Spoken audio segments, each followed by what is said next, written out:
আসসালামু আলাইকুম ওয়া রাহমাতুল্লাহ। প্রিয় দর্শক, আজকের ভিডিওতে যে 5টি আমলের কথা আমি আপনাদেরকে বলবো, এই আমলগুলো করতে বড়জোর 1 মিনিট বা 2 মিনিট সময় লাগবে, কিন্তু এর ফজিলত হলো হাসরের ময়দানে নেকের পাল্লায় এই আমলগুলোর ওজন অনেক ভারী হবে ইনশাআল্লাহ। আপনি কি চান যে মৃত্যুর পর হাসরের ময়দানে যখন আপনার আমলনামা ওজন দেওয়া হবে তখন মিজানের ডান দিকের নেকের পাল্লাটা ভারী হোক? যদি আপনি এটা চেয়ে থাকেন তাহলে আজকের এই 5টি আমল আপনার জন্য। আজ থেকে এই 5টি আমল শুরু করবেন, মৃত্যু পর্যন্ত করবেন, মিজানের পাল্লা অবশ্যই ভারী হবে ইনশাআল্লাহ। প্রিয় দর্শক, অনেকের অফিস বা কর্মস্থলে ইবাদত বন্দিগি ও নেক আমলের তেমন সুযোগ সময় পাওয়া যায় না, কিন্তু অফিসে বা কর্মস্থলে কাজের ফাঁকে ফাঁকে অল্প সময়ে অনেক ফজিলতপূর্ণ আমল করা যায়। কাজের ফাঁকে 1 মিনিটে অনেক ভালো কাজ করা যেতে পারে এবং বিশাল সওয়াব পাওয়া যেতে পারে। শুধুমাত্র 1 মিনিটের সতর্ক আমলে আমলনামায় অনেকগুলো সওয়াব ও পুণ্য লেখা হবে।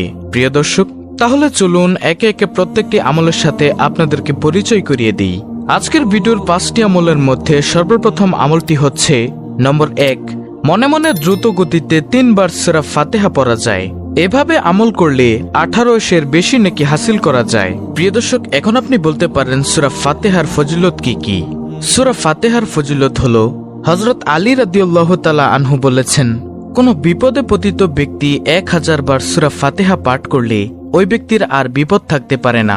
হযরত ইমাম জাফর সাদেক রাদিয়াল্লাহু তাআলা আনহু বলেছেন, 41 বার সূরা ফাতিহা পাঠ করে পানিতে ফু দিয়ে কোনো অসুস্থ ব্যক্তিকে খাওয়ালে অসুস্থ ব্যক্তি সুস্থ হয়ে যাবে। এছাড়াও রয়েছে আরো অনেক ফজিলত। তাহলে প্রিয় দর্শক, 5টি আমলের মধ্যে সর্বপ্রথম আমল গেল সূরা ফাতিহা পাঠ করা, যত বেশি পারেন কমপক্ষে 3 বার। প্রিয় দর্শক, মাত্র 1 মিনিটে করা যায় এমন কিছু আমলের মধ্যে আজকের ভিডিওর 2য় নম্বর আমলটি হলো লা হাওলা ওয়ালা কুওয়াতা ইল্লা বিল্লাহ।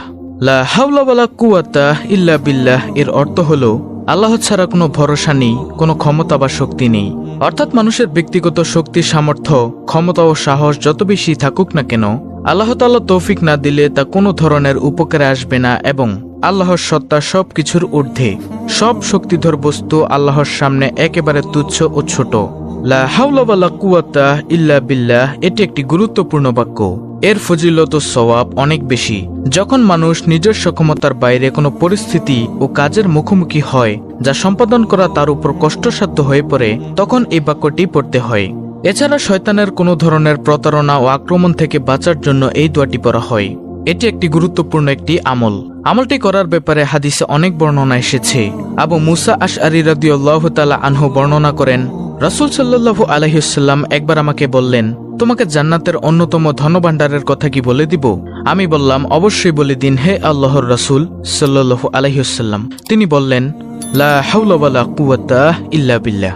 বুখারী শরীফের হাদিস, মুসলিম শরীফের হাদিস, তিরমিজি শরীফের হাদিস, আবু দাউদ শরীফের হাদিস।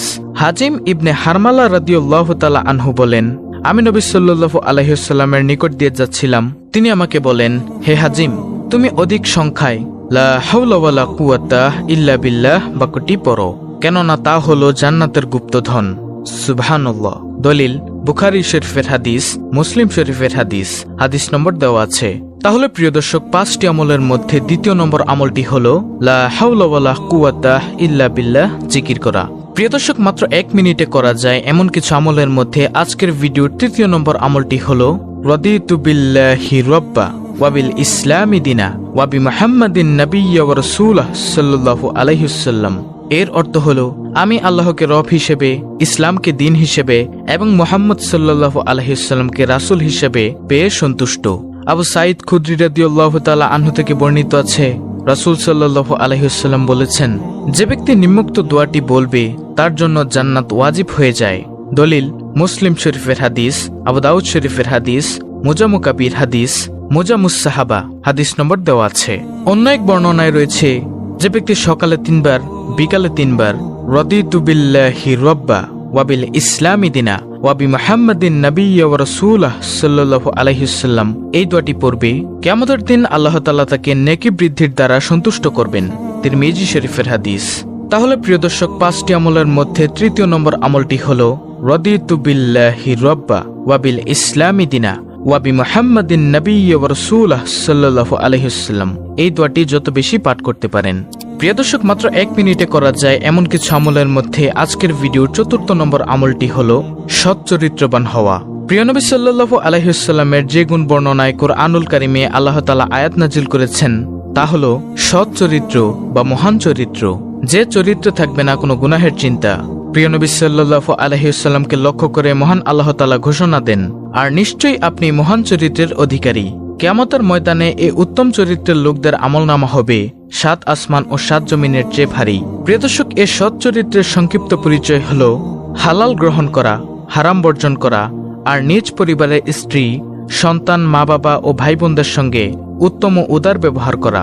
তাহলে প্রিয় দর্শক, 5টি আমলের মধ্য থেকে গেল 4র্থ নম্বর আমল, অর্থাৎ সৎ চরিত্রবান হওয়া। প্রিয় দর্শক, মাত্র 1 মিনিটে করা যায় এমন 5টি আমলের মধ্যে আজকের ভিডিওর সর্বশেষ 5ম নম্বর আমলটি হলো ইস্তেগফার করা।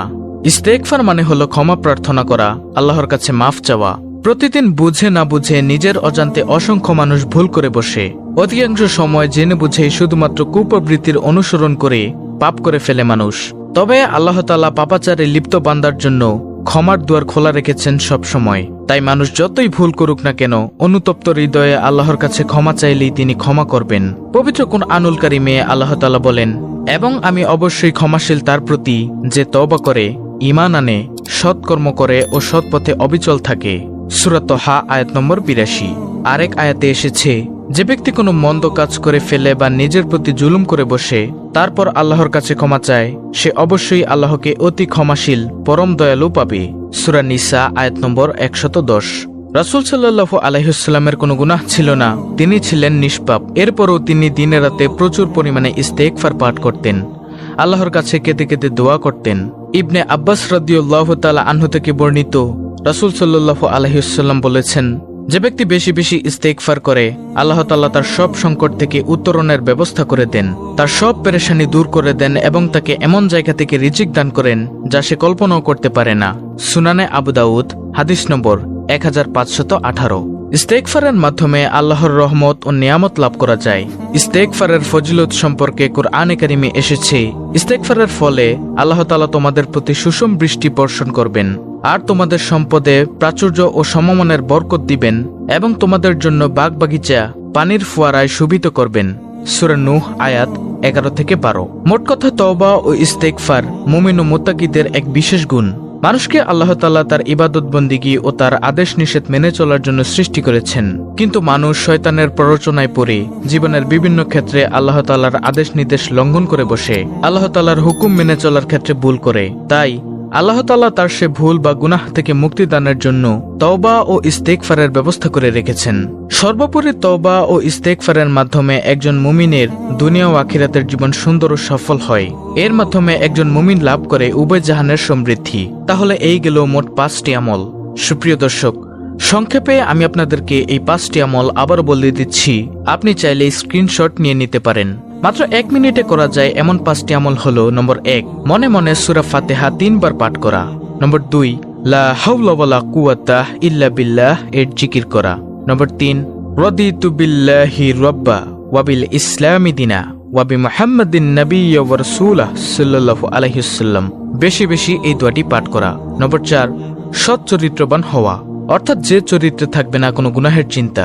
সর্বশেষ নম্বর 5, ইস্তেগফার করা, বেশি বেশি ইস্তেগফার করা, অর্থাৎ আল্লাহর কাছে ক্ষমা চাওয়া। প্রিয় দর্শক, এই আমলগুলো আপনি প্রতিদিন করবেন, তাহলেই ইনশাআল্লাহ আল্লাহ তাআলা আপনার নেকের পাল্লা অনেক ভারী করে দিবেন। তো প্রিয় দর্শক, এই ছিল অত্যন্ত গুরুত্বপূর্ণ আজকের একটি ভিডিও। ভিডিওটি ভালো লাগলে অবশ্যই চ্যানেলটিকে সাবস্ক্রাইব করে বেল বাটন অল বাজিয়ে দিবেন। ভিডিওটিতে একটি লাইক দিবেন এবং কমেন্টে আমিন লিখবেন এবং অন্য মুসলিম ভাই বোনদের কাছে ভিডিওটি শেয়ার করে দিবেন যেন তারাও দেখে শিখে আমলটি করতে পারে। আল্লাহ রাব্বুল আলামিন আমাদের সকলকে এই 5টি আমল করার তৌফিক দান করুন। আমিন।